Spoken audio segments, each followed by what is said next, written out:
And ladies and gentlemen, brothers and sisters, first of all, I want to thank you all for joining us here on TV Courtroom. I almost stated the radio courtroom, but it's actually TV Courtroom. As you all can see, I'm wearing my proud blue and white. Let me just stand up slightly so you can see in connection with the blue and white, the beautiful, and I do mean beautiful, Cheyney rugby shirt, indicating here Cheyney University. And today's show will be primarily about Cheyney University. We do have a segment coming up in about 30 minutes or so that's going to go in another direction to talk about a different matter, important matter, and then we'll come back to Cheyney. You might wonder why it is we're doing this thing in regard to Cheyney. Well, we're doing this thing because I am yours truly, attorney Michael Cord, aka Michael X, aka the angriest black man in America.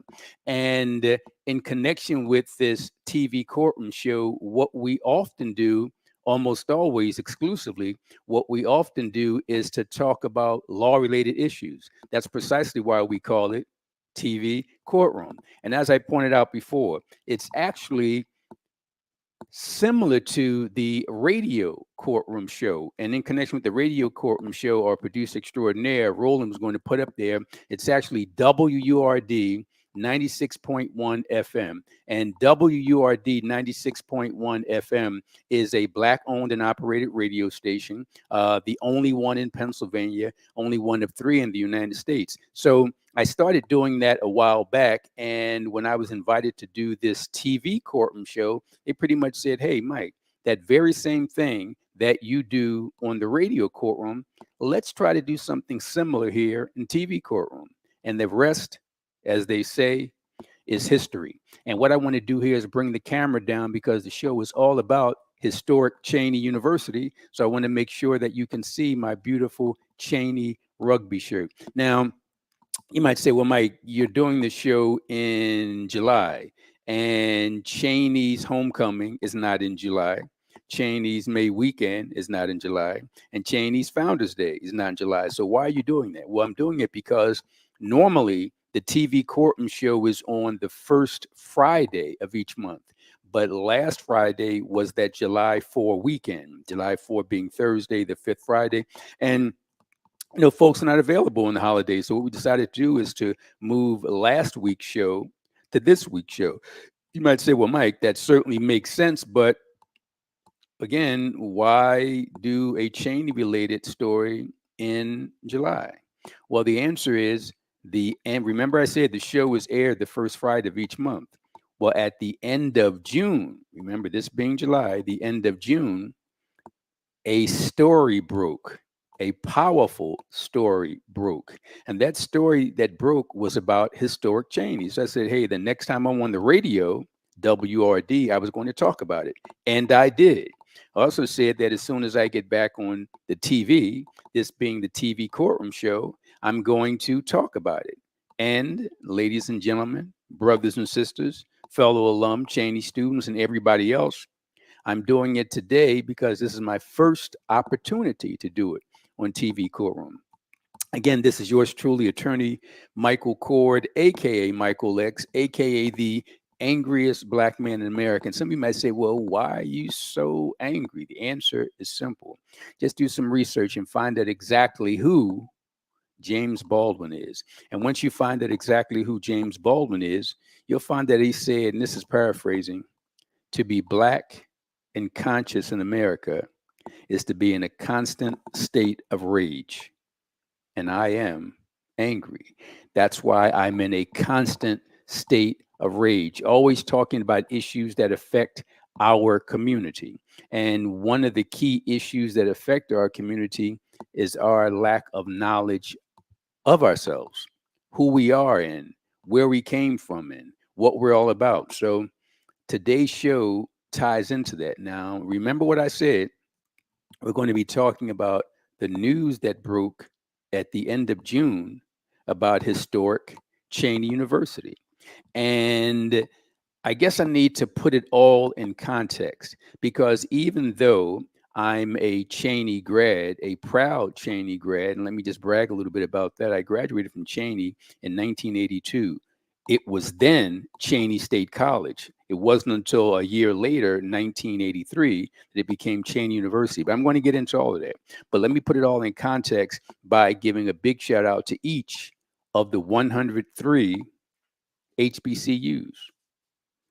HBCUs, historically black colleges and universities. And the reason why I want to give them all a big shout out, it's very simple. Um, they make it possible for black folks to get their education and to remain black in the process. I always tell people that I am not a lawyer who just happens to be a black man. Instead, I'm a black man who just happens to be a lawyer. I could be a bus driver. I could be a carpenter. I could be a teacher. I could be a plumber. I could be anything. But at my core, first and foremost, I'm a black man. So having said that, let me say this. Big shout out to each of the graduates from the 103 HBCUs. In particular, I want to give a big shout out to 4 of those 103. Those 4 are 1, Cheyney University, 2, Lincoln University, 3, Wilberforce University, and 4, Shaw University. The others are great and they do great work, historically have done great work and will continue to do great work. I mean, there's the Howards and the Hamptons and the Florida A&Ms and all those schools. But the reason why I want to focus on at least in the beginning, those 4 I mentioned is this. They are all the first. Let me repeat that. They are all the first. And by the way, if folks see me moving around and looking around, I'm doing this show from my home studio. And in connection with my home studio, I have my dogs here. And there's rhythm and there's blues. And I ask them, please don't embarrass me when I do my show. Don't bark and don't jump on me and don't do any of that. So they're not barking, they're not jumping on me, but they are moving around. So hopefully they will respect my request and not disrupt the show. But if they come over, they're such adorable dogs, I will kind of pick them up to let you see rhythm and blues. That's their names. But let me go back to the HBCU thing. So again, 103 HBCUs, 4 I want to talk about before I focus on the breaking news about Cheyney at the end of June. The reason why I mentioned Cheyney is because Cheyney, we call ourselves the first HBCU, but I want to be precise. Cheyney University was founded February 25, 1837. That means Cheyney is the, quote, first black institution of higher learning in America. Now, you notice I didn't say the first college or the first university.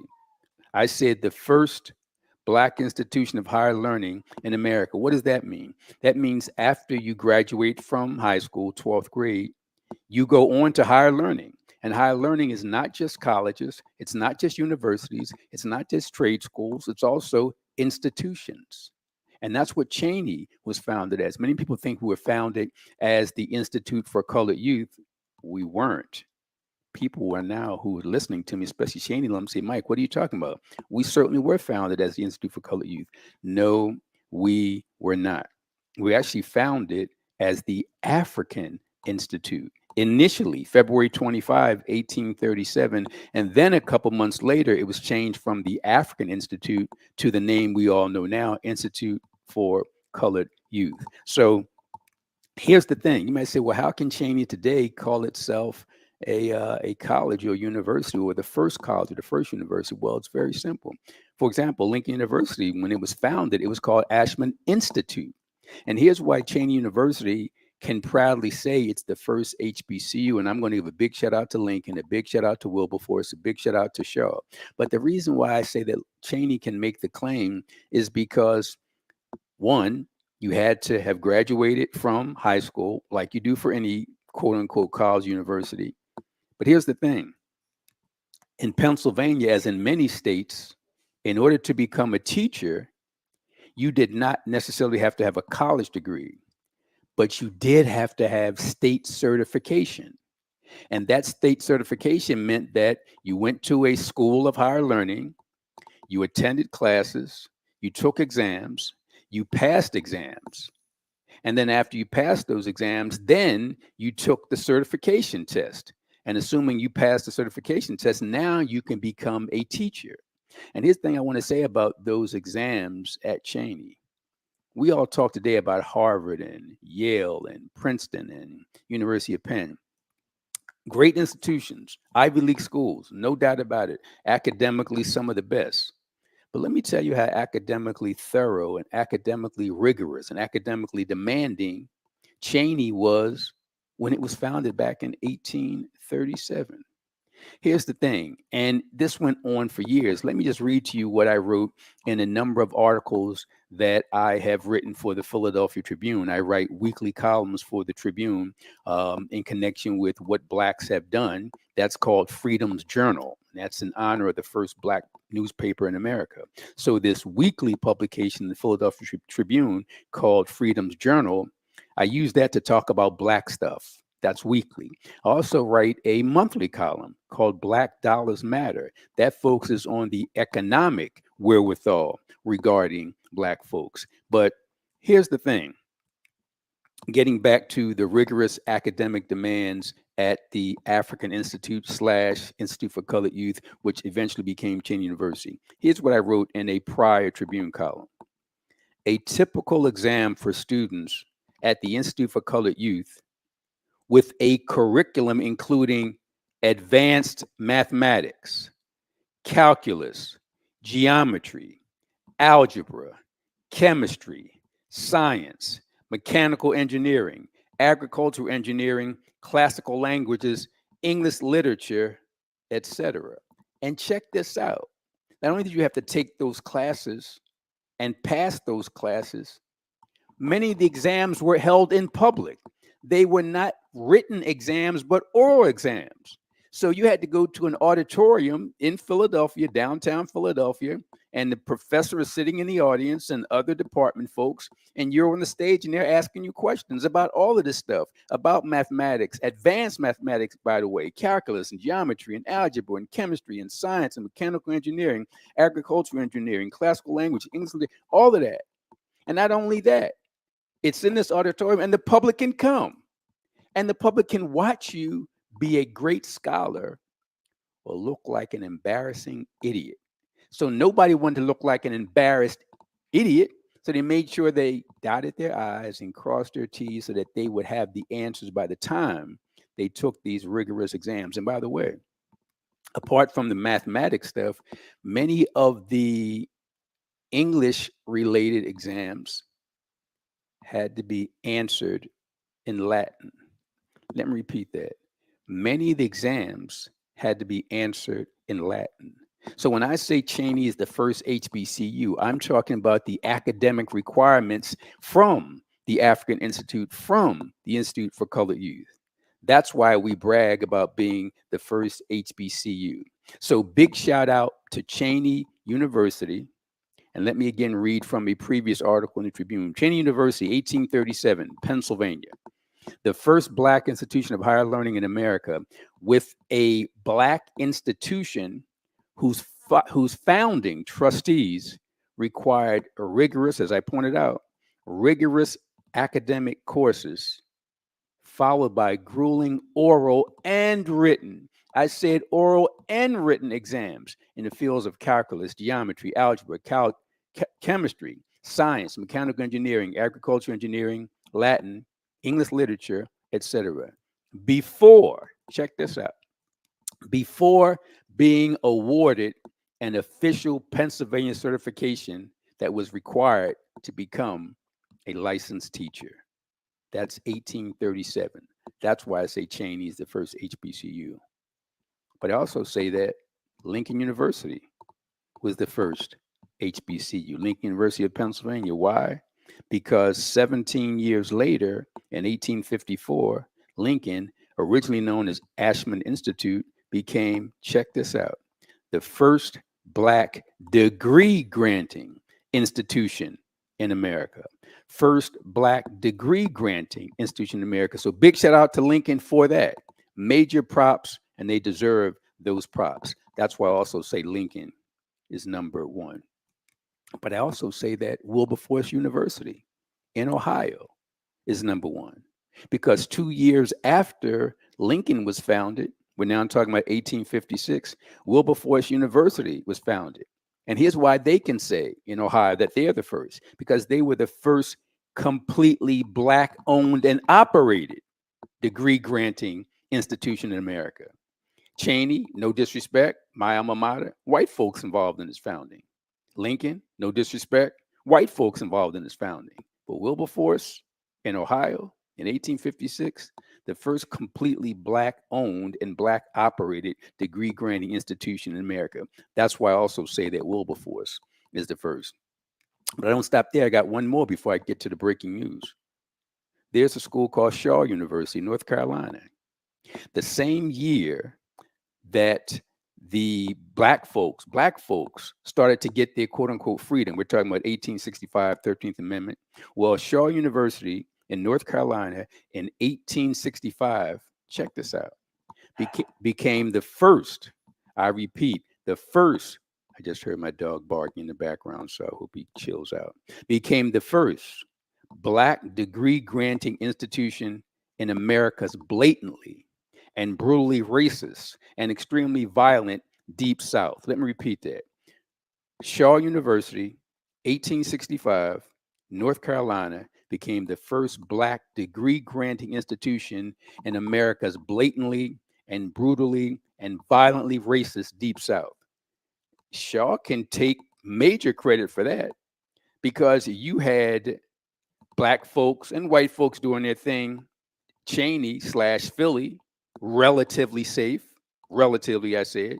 Lincoln, Pennsylvania, relatively safe.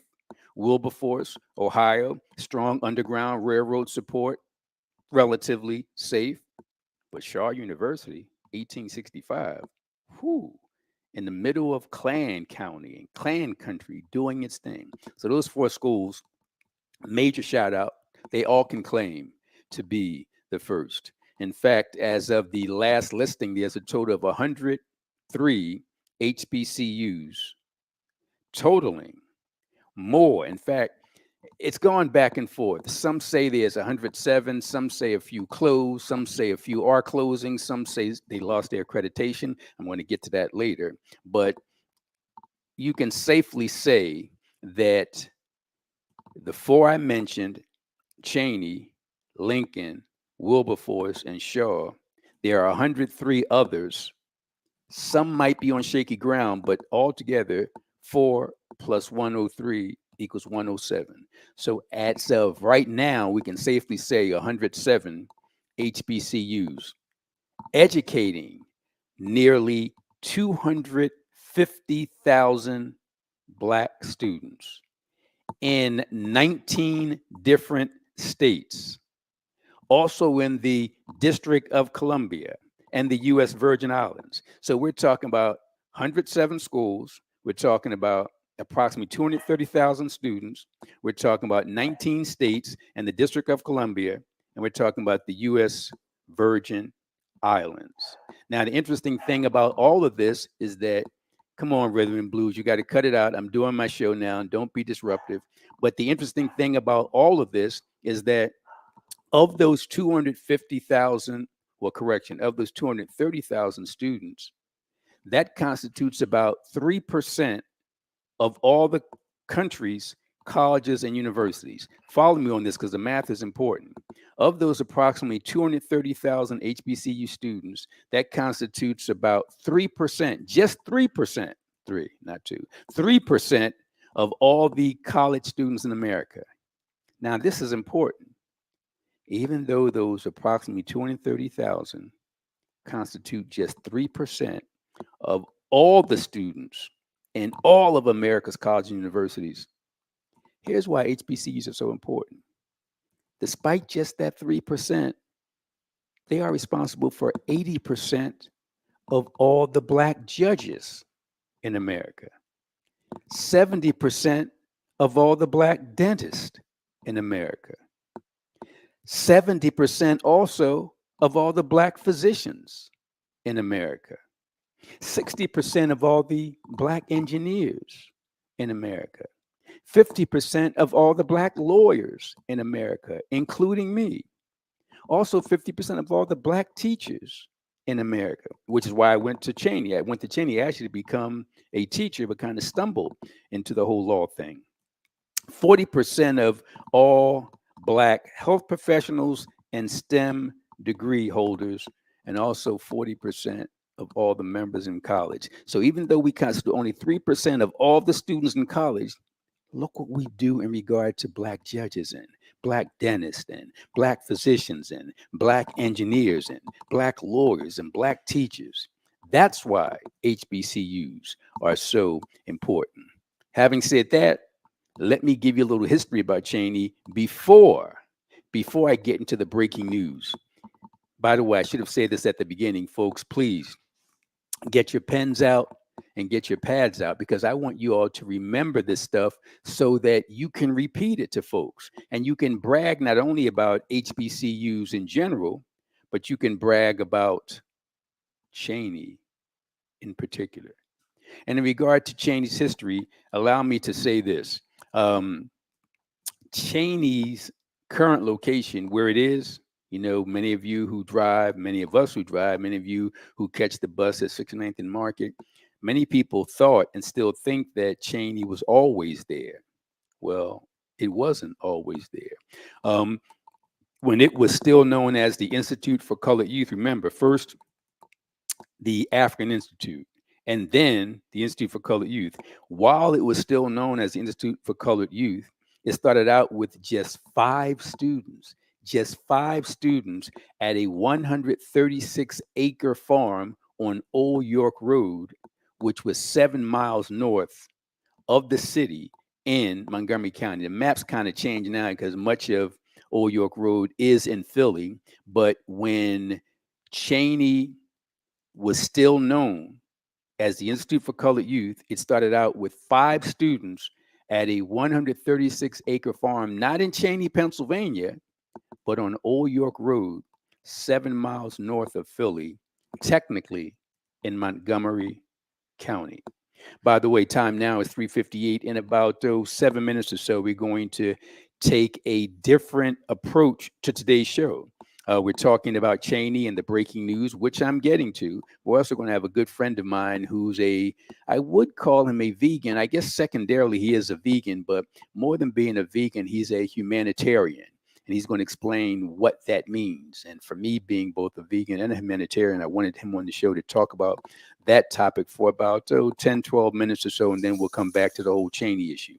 But you're taking notes, I'm sure, because class is in session. Cheyney University's current location is not its original location. Originally, it was at a 136-acre farm on Old York Road in Montgomery County, about 7 miles or so north of Philly. That's one thing you need to know. The second thing you need to know that it moved to its current location, which is 25 miles west of West Philadelphia, after its trustees in 1902 purchased George Cheyney's farm, which, by the way, many people don't know was a station on the Underground Railroad. Because George Cheyney and his family were Quakers and they were supporting black folks in the Underground Railroad, the trustees of the Institute for Colored Youth / Cheyney / University / the African Institute, whatever you want to call it, in 1902 purchased George Cheyney's farm and began setting up there. It officially opened there on May 9, 1905. And guess who was the great opening day keynote speaker? None other than the historic Booker T. Washington at Cheyney on May 9, 1905, after the trustees had purchased that land 3 years earlier in 1902. That's one lesson you need to know about that. I already mentioned the fact that the Institute for Colored Youth is not its original name. Its original name was the African Institute, and about 2 months later, it was renamed the Institute for Colored Youth. Also, you need to know about Cheyney's various locations. In 1849, well before we got to the land now that we know as George Cheyney's farm. In 1849, the school relocated from that Old York Road location I mentioned, Montgomery County, to a single classroom in a building on Barclay Street, which is in downtown Philadelphia. And they stayed there for about 3 years until 1852. And from 1852 for about 5 years or so to 1857, it was headquartered at a building located at 7th and Lombard. And after that 7th and Lombard location, it moved to 9th and Bainbridge. By the way, Bainbridge Street back then was known as Shipping Street, but we call it today 9th and Bainbridge. It was there until about 1866. Remember, this is a year after the passage of the 13th Amendment. We're talking about 1866. And it remained at that site until 1903, because around that time, 1902 to 1905, they were making a transition to the place we know as Cheyney, Pennsylvania. So it got to Cheyney, Pennsylvania from that site at 9th and Bainbridge Street, then known as Shipping Street. In about 4 or 5 minutes or so, we're going to shift gears and talk to our guests, but please keep your dial locked. We're going to be going on for another approximately half hour.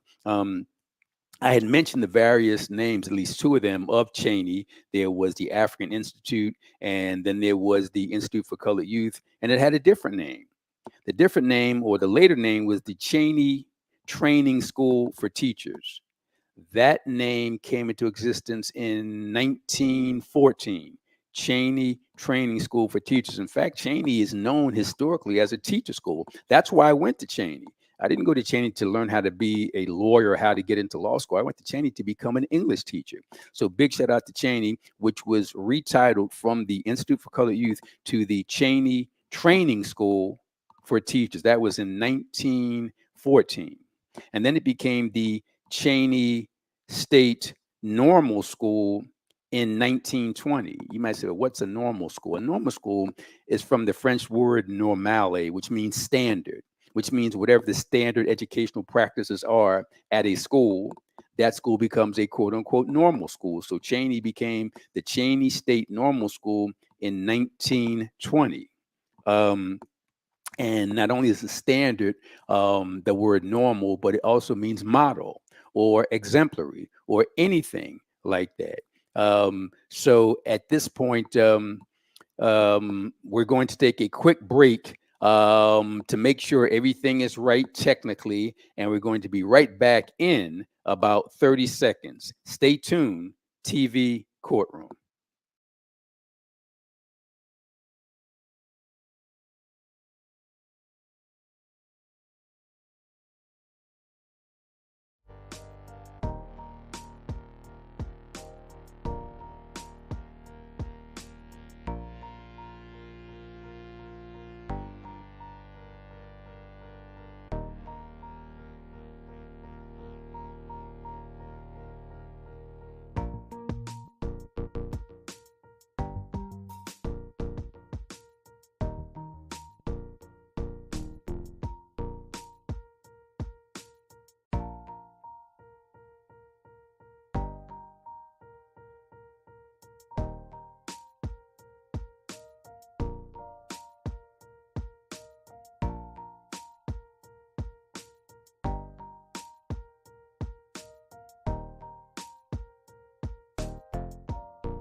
technology set up. We will get to Nathaniel Lee. We will have him up in about a minute or so. But I want folks to know that even though we're going to shift gears very quickly and begin to talk about an issue unrelated to Cheyney, we are going to come back in our final 10 minutes or so in order to talk about historic Cheyney University.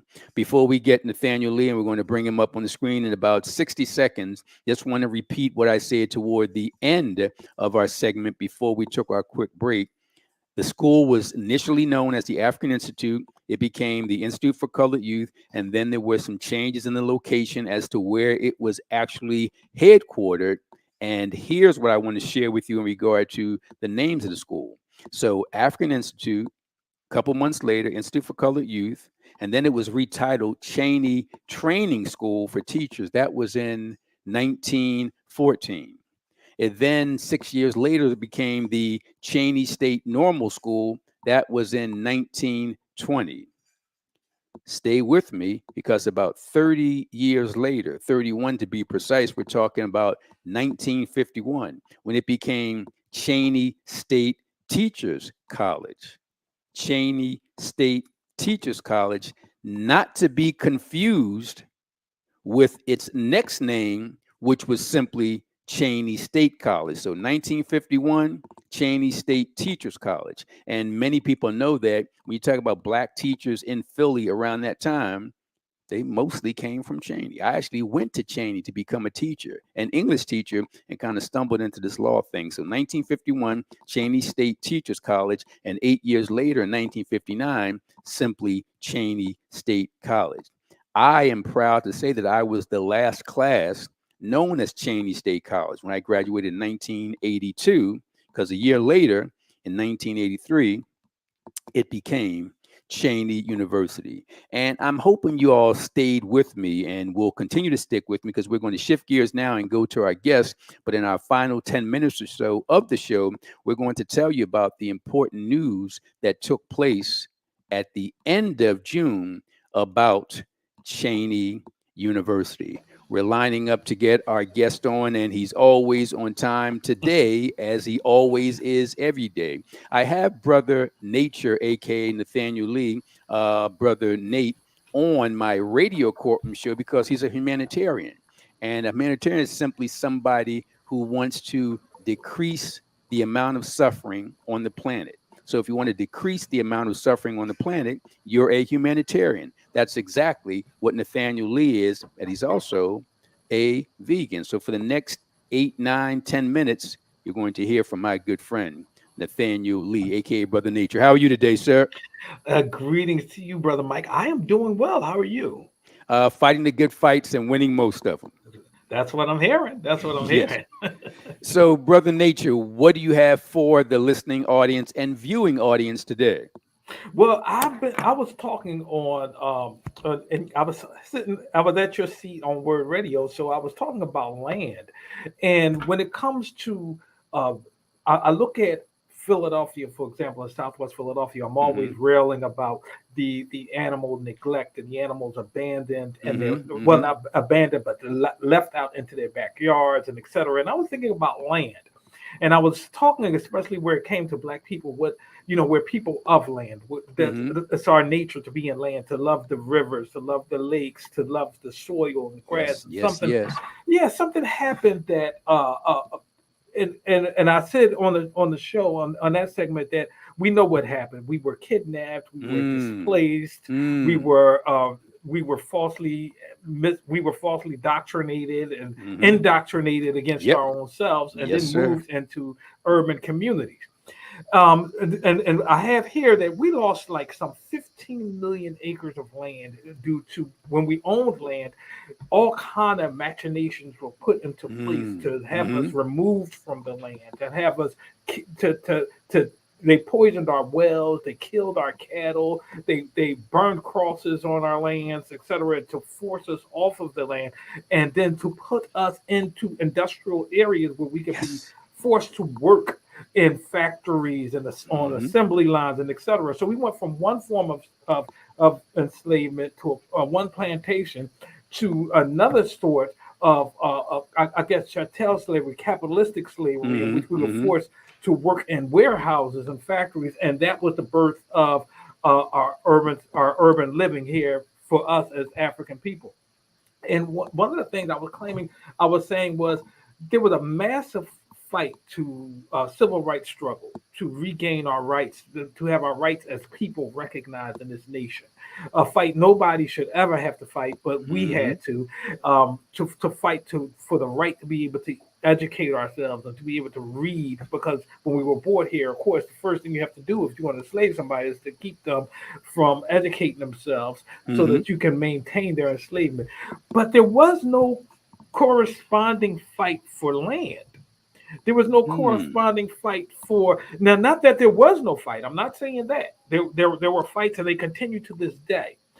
The government had discriminatory policies that where they took our land and they put all kind of barriers to keep us from regaining ground. And there were people who fought to try to undo some of those the legislation, some of those attacks to keep us from regaining land Mm-hmm. or owning land. Mm-hmm. But when you compare it to the civil rights struggle, there was no corresponding of fight defense Mm-hmm. mechanisms Mm-hmm. in place to keep us to help regain what we have lost. And so that's what I wanted to talk about is Please. how we're not naturally people of steel and concrete. We're people of grass and soil.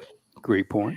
And that's one of the reasons I think a lot of the social ills that we experience in our communities exist because we're alienated from who we are. Whenever you take a fish out of water and you put them in an aquarium, you can still give them water, but the fish is not the same fish. If you And take by the a way, that's so cruel. When I go to somebody's house and they have an aquarium, Mhm. my view of that person decreases drastically.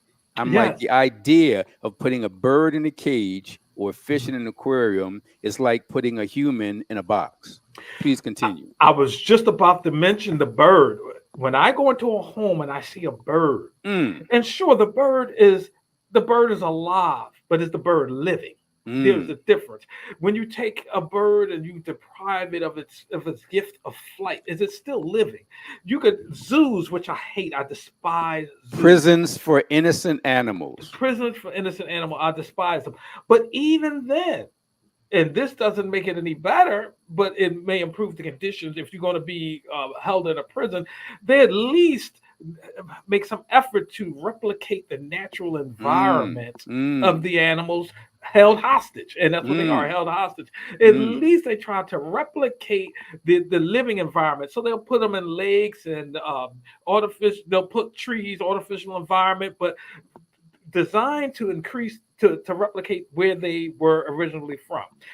But with us, we were put into urban communities, and there were no efforts, but probably because we weren't given the same mm, respect as mm, the animals in the zoos. We don't get that much respect as that they have.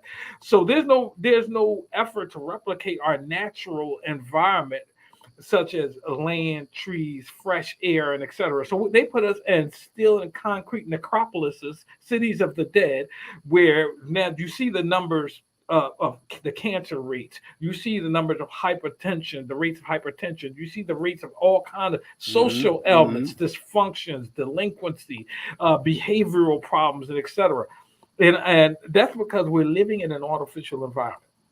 And mm, I believe that there need to be a push, a greater push. And again, I'm not saying that there is no push, but I'm saying it's not a reinforced push. And it's nowhere near the type of effort that we should be seeing when it comes to reclaiming some land, reclaiming mhm. a place where we can always, like our grandparents and our great grandparents may have done, they left Great a point. place where there were always, their descendants would always have a place to go to. What do? We sold them. Mm, We sold them. mm, So I would like to see a corresponding push. I would like to see a greater push to reclaim some land, so that not only the people but the animals that we have that uh, uh, that we have as well, that we can go to and claim as our own. And I want to be a part of that. So that is what I'd like to say today. And I thank you for having me, Brother Mike, as always. Well, let me say this to you. Thank you for always fighting a good fight for animals. I want to give you another final 60 seconds, but separate from that final 60 seconds, tell us how can folks follow you or contact you, and then we'll give you the final 60 seconds. Absolutely. You can always find me on Facebook and Instagram. Um, Front Page Nate at Front Page Nate on Instagram, and Nathaniel Lee on Facebook. And as always, DM me. I check my direct messages. I do respond, so I'm open to anybody want to communicate. We appreciate that. And now, Nate, and I see our producer / engineer extraordinaire has put up your contact info, so it's right there. Final 60 seconds, Nate. What do you want to add, repeat, or highlight? I'll just summarize by saying we are people of the land. We are people of sun. We are people of grass. We are people of soil. Steel, concrete mausoleums will not suffice for us. And we need to do what we can to reclaim. I'm not saying leave all of the inner cities and et cetera, but we need to reconnect to some land. And I'm attempting to do just that in the days ahead. Well, Nate, you are not just attempting, you are succeeding. You actually are on the front lines defending animals, and that's a wonderful thing. By the way, those who want to check out more of Brother Nature, a.k.a. Nathaniel Lee, you can check him out on my radio courtroom show in WURD 96.1 FM, usually between 1:45 and 2:15 every Saturday. And once again, big shout out to our producer. That's Radio Courtroom, WURD 96.1 FM. You can see and hear the Brother Nature segment. Nate, thank you very much for all you do. Thank you. You're so welcome. Thank you, and be blessed. Great stuff from a great man. Time now, 4:21. We have approximately 6 minutes left, and that's more than enough time to give you the breaking news about Cheyney University. If you want more information, just go to my Philadelphia Tribune column. You can go to phillytrib.com, phillytrib.com. And once you go to phillytrib.com, you will see an article by yours truly, Michael Cord, and it's titled 4 Things You Probably Didn't Know Regarding Cheyney's Accreditation, I should say reaffirmed accreditation. Once again, the title of that article in the Philadelphia Tribune is 4 Things You Probably Didn't Know Regarding Cheyney's Reaffirmed Accreditation. And you can get that by going to that website. Big shout out again to Roland right there, phillytrib.com and Philadelphia Tribune. Or you can contact me directly at michaelcordx@gmail.com. That's michaelcordx@gmail.com and say, yo, Mike, I'd like to get a copy of that article. I will email it to you immediately. And here's the highlight of what the article gets into. Remember, I said it's entitled 4 Things You Probably Didn't Know Regarding Cheyney's Reaffirmed Accreditation.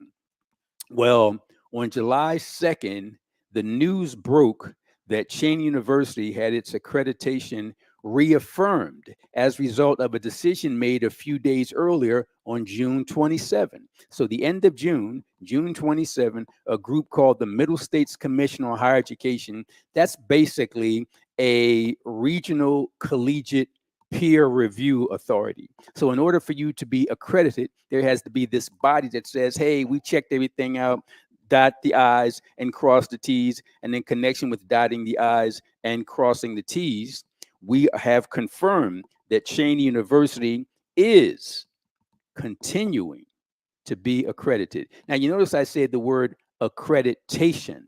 I said accredited. Please, folks, don't say accreditation. It's not D-dation, it's T-tation. So accreditation, accredited. That's my English lesson segment of the day. So here's again the background. On June 27, this group called the Middle States Commission on Higher Education released a report that Cheyney's accreditation has been reaffirmed. But that was just pretty much among the nerds in that segment. It didn't really break until July. The news really didn't break until July 2 when it went public. And after reviewing the report, I wrote that article in the Tribune. And I included 4 things you probably didn't know about Cheyney's reaffirmed accreditation. Number 1, Cheyney, America's first HBCU founded in 1837, has never lost its accreditation. Cheyney has always been accredited. So that's really important. People talking about, well, Cheyney's fighting to get its accreditation back. That's not true. It never lost, not once, never lost its accreditation. It was simply placed on probation on November 20. That's the first thing. Cheyney has always been accredited, and Cheyney has never lost its accreditation. That's number one. Number two, what's the big deal about accreditation? Well, that's the death knell for schools if you're not accredited. Because if Middle States or a similar authority doesn't accredit you, that means you can't get federal loans for your students. You can get federal grants for your students. You can get state loans, state grants for your students. And for Cheyney, that would be the death of Cheyney. Why? Because a whopping 98% of Cheyney's first year students received some sort of financial aid. And 70% of Cheyney students received the federal Pell Grant. So imagine if all those students receiving all those state and federal grants and loans could no longer get them at Cheyney, they'd have to take their grant money and their loan money and go to another school. And if that happens, Cheyney was shut down. So number two, if you lose your accreditation, you will die. Before I get to number three, let me be clear. Cheyney's accreditation probation was never about its academics.